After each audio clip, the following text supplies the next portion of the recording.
Handa na bang makinig? Opo, handa na po kami. Okay. Bago tayo magsimula, alamin muna natin ang mensahe. Basa niya. Miyerkules. Miyerkules, Abril, Labing pito. 17, Kabuuan, mensahe. May mga May mga hayop hayop sa kapaligiran. sa kapaligiran. Sila ay nakatira. Sila ay At nabubuhay nabubuhay sa iba't ibang lugar. sa iba't ibang lugar. So, sige po. Bago tayo magsimula, ang bawat grupo ay bibigyan ko ng tig-iisang Puzzle. larawan or puzzle katulad nito. Sabay-sabay kayong gagawa na may minuto lang, 2 minuto lang. Handa na ba kayo? Ang gagawin nyo, halimbawa tapos na po kayo. Halimbawa, teacher tapos na kami, tataas lang ang kamay. Halimbawa tapos na sila Jibel. Taas ang kamay, ganun lang. Tapos ipapakita nyo lang sa akin. Tapos po,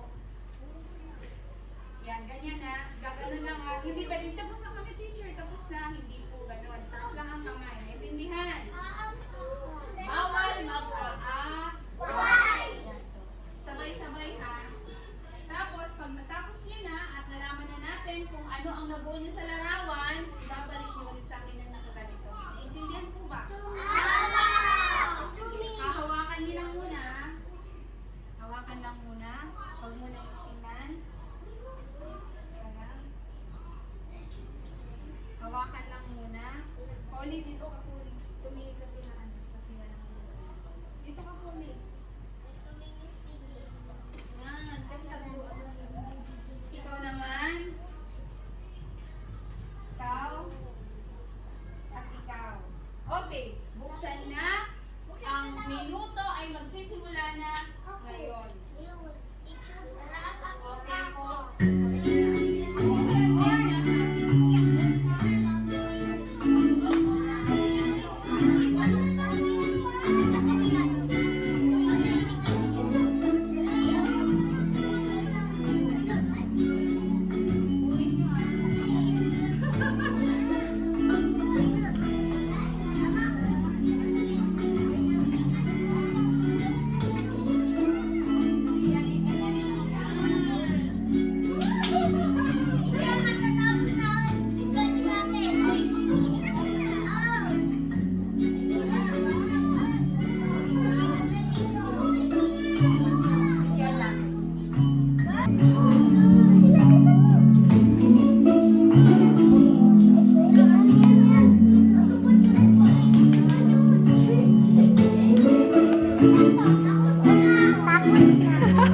Tapos na. Saglit. Opo. Yan, magaling. Ayusin niyo. Ayusin niyo po yan. Ayusin niyo po yan.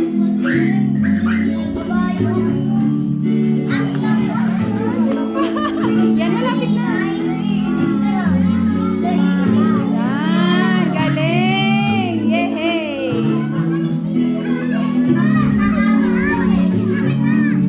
Oh.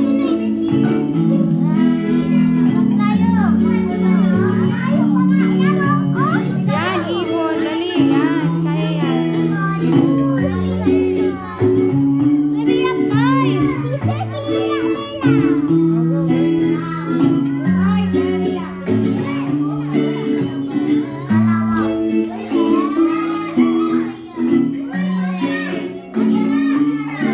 Isa-isang kamay lang kasi. Sige na, si ano na lang muna.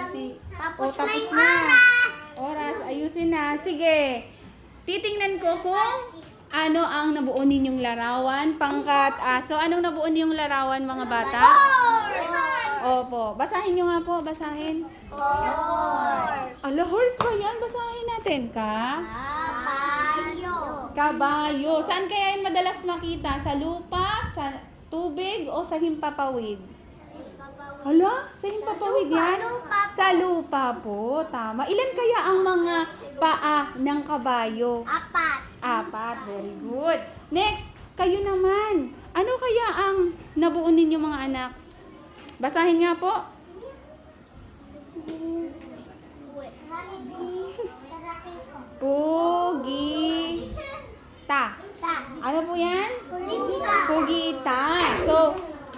Saan kaya yan madalas makita mga anak? Saan?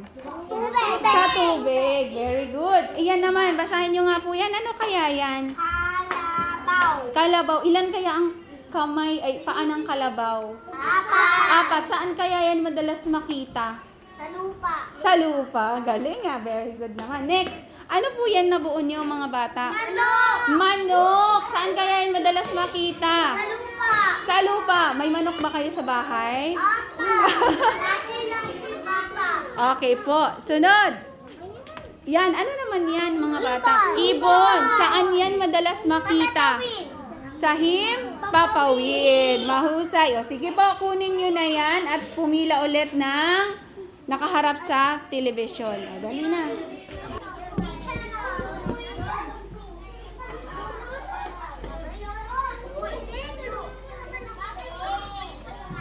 Very good. Ang gagaling. Okay, nakapila na ulit. Sino kaya ang unang makakapila? Ayan na.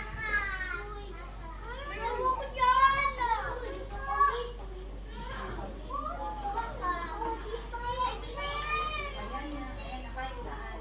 May start na yun. Magaling na. Uy, hindi na yun. Sige. Ang mga nabuo ninyong larawan ay mga, ano yan? Bagay ba yan? Mga hayop? Mga hayop na makikita saan po? Makikita sa tubig.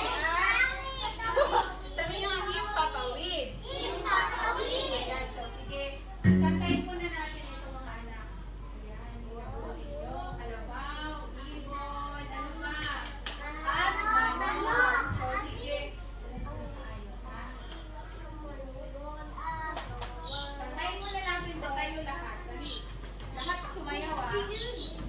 Ang mga ibon na lumilipad ay mahal ng Diyos, hindi kumukupas. Ang mga ibon na lumilipad ay mahal ng Diyos, hindi kumukupas. Huwag ka nang malungkot, oh praise the Lord. Ang mga isda ay lumalangoy, ay mahal ng Diyos, hindi kumukupas. Ang mga isda ay lumalangoy, ay mahal ng Diyos, hindi kumukupas. Huwag ka nang malungkot, oh praise the Lord. Ang mga bata na naglalaro ay mahal ng Diyos, hindi kumukupas. Ang mga bata na naglalaro ay mahal ng Diyos, hindi kumukupas. Huwag ka nang malungkot, oh praise the Lord. I raise my hands, hallelujah, amen, and praise the Lord. I raise my hands, hallelujah, amen, and praise the Lord. I raise my hands, hallelujah, amen. I raise my hands, hallelujah, amen. I raise my hands, hallelujah, amen, and praise the Lord. I raise my hands, hallelujah, amen, and praise the Lord. I raise my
kumikilos ang ibon? Kinukuha. Paano?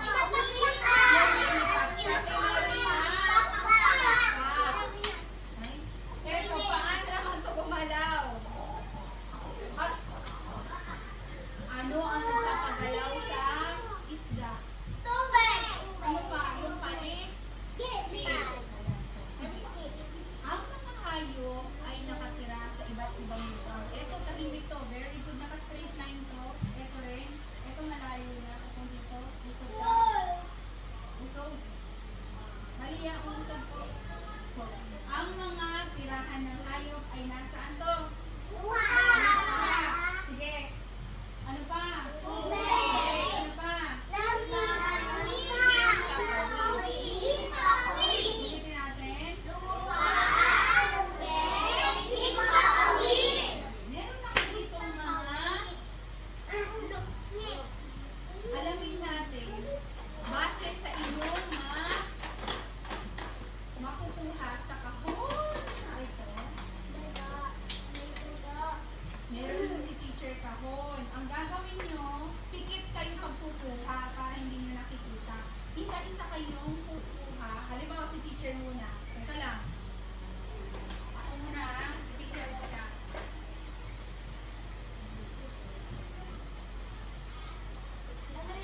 Ang nakuha ko ay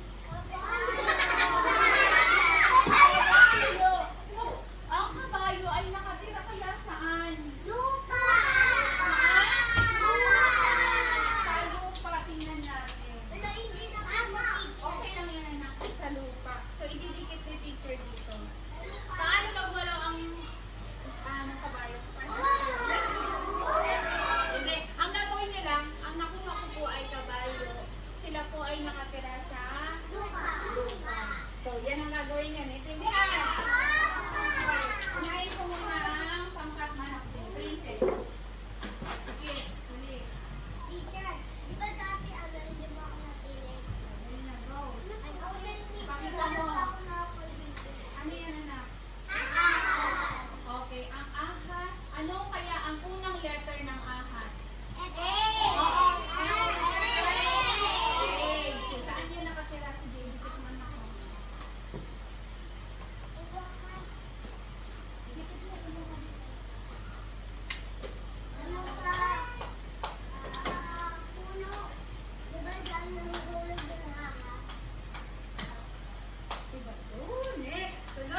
swimming na yan. Ano yan? Next, ikaw na. Nakita namin si Queen. Lumilip pa. Ayaw makita. Teacher, nakita namin na si Queen at Malay. At Alabama. Oh, ano sa kanya? Laprak pa yan. Fish. Ano ang unang? Fish. Ikaw naman. Kay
niya ay malungkot.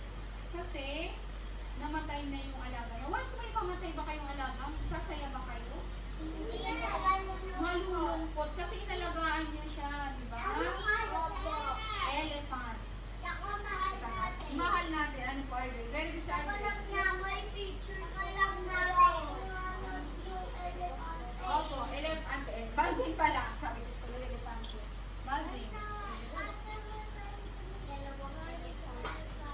Yes. Si Somali. Opo. Iba naman, iba naman. Ito yung gagawin natin. Ayun yung pa ba nito? Para sa work period 1, ito yung gagawin natin. Animal mask. Diba? Pinadala. Diba may ganito na kayo? Ngayon ay kumulayan ninyo. Ibig sabihin, yung ginawa niyo sa bahay na pattern na ganito, yun ang favorite niyo, tama? Sige. Yung may sino dito ang may ganito? Sinabi ko na po ba na umupo na? Sinabi ko na po ba na tumayo na? Sino po ang wala? Ayan. Sige. Buti pumasok ka. Sige. Gagawa kayo ng animal mask sa loob lamang ng 15 minutos. Kapag gagawa ang teacher, close ang mouth. Once sa kayo ginawa, upo na agad. Hindi yung, tapos na ako. Tapos na ako. Kayo mag-isa ba? Tapos na ako. Tingnan niyo ako. Tingnan niyo ako. Bawal. Gagawa. Hilay. Ang unang makatapos na may oras, may start, agad-agad. Close ang mouth. Manok. Back. Dito. So, susunin ng crayons mo.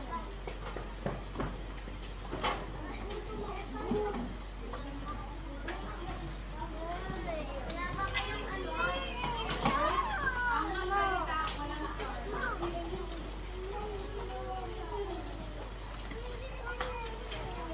Ganyan tayo. Dito muna ka.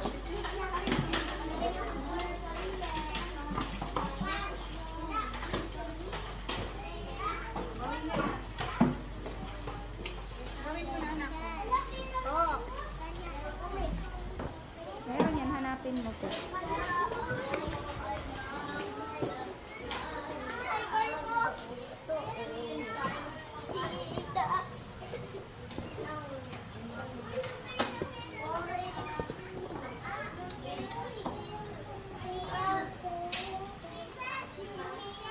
Doon pa nga princess, anak. Doon lang. Para matulog. Ikaw din.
Tapos na.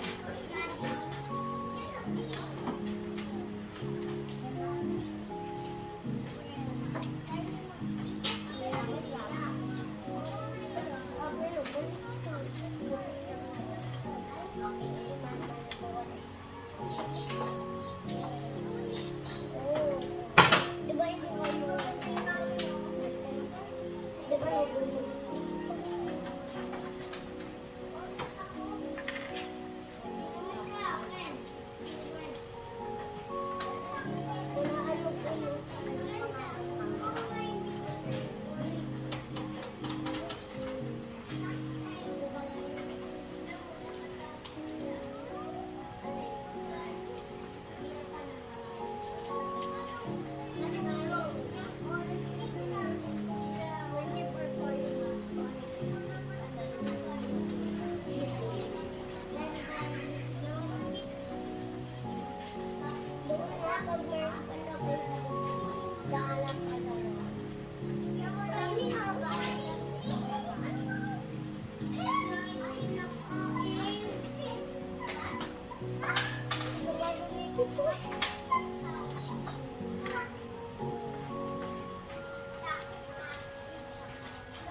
Shay, ang ganda talaga nung dito, oh.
sige, bago tayo makinig ng kwento, alamin natin yung hindi nyo naiintindihang salita. Sabi nyo nga, itinaboy, nirawi, ang aso, na lumapit sa kanya. Ano kaya ang ibig sabihin ng itinaboy? A. Pinakain. B. Pinaalis. C. Inalagaan. Ganon. B. Ayan. Pag sinabing itinaboy, ipinaalis. Number 2. Nakakita ako ng madungis na hayop sa kalsada. Ano ang ibig sabihin ng madungis? A. Malinis. B. Mabango. C. Madumi. Anong letter? C. Pag sinabing madungis, ito ay madumi. Ayan, madumi po. So, kapag manonood ng, ay makikinig ng kwento, kailangan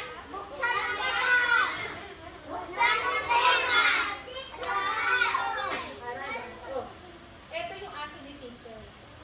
Right. Sige.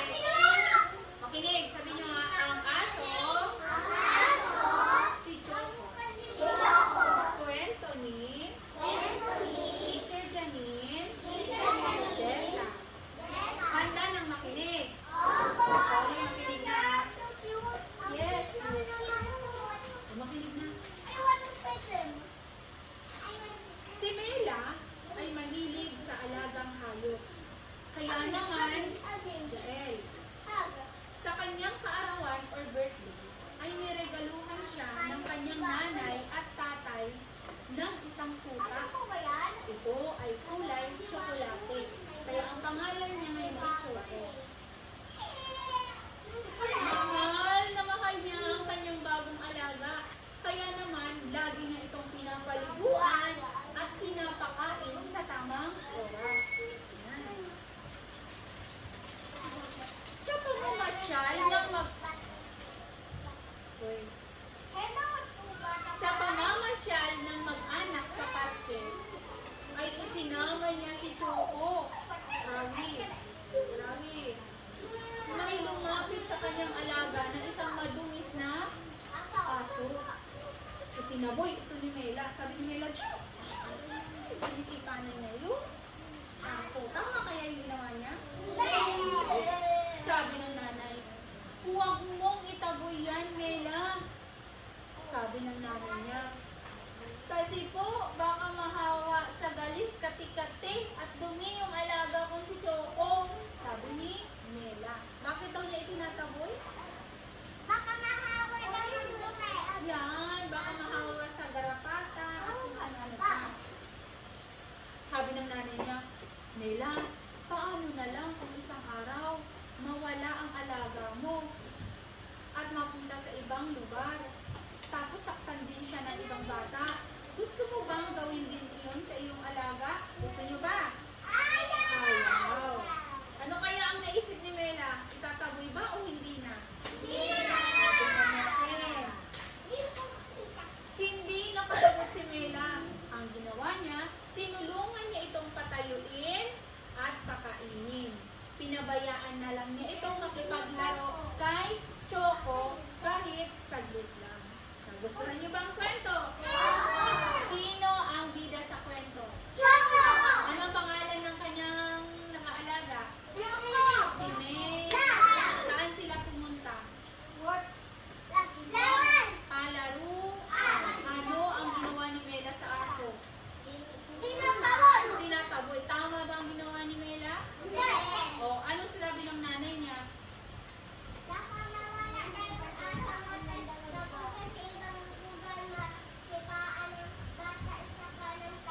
Tama. So, ibig sabihin, mamahalin natin ang mga alaga kahit hindi natin tunay na alaga. Kapag may nakita kayong aso, pusa, pakainin nyo pag meron kayong pagkain.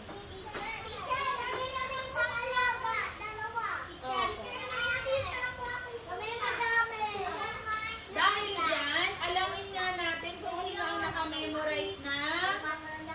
Ano tawag dito? Ako ay may? Basahin natin. Ako ay may alaga.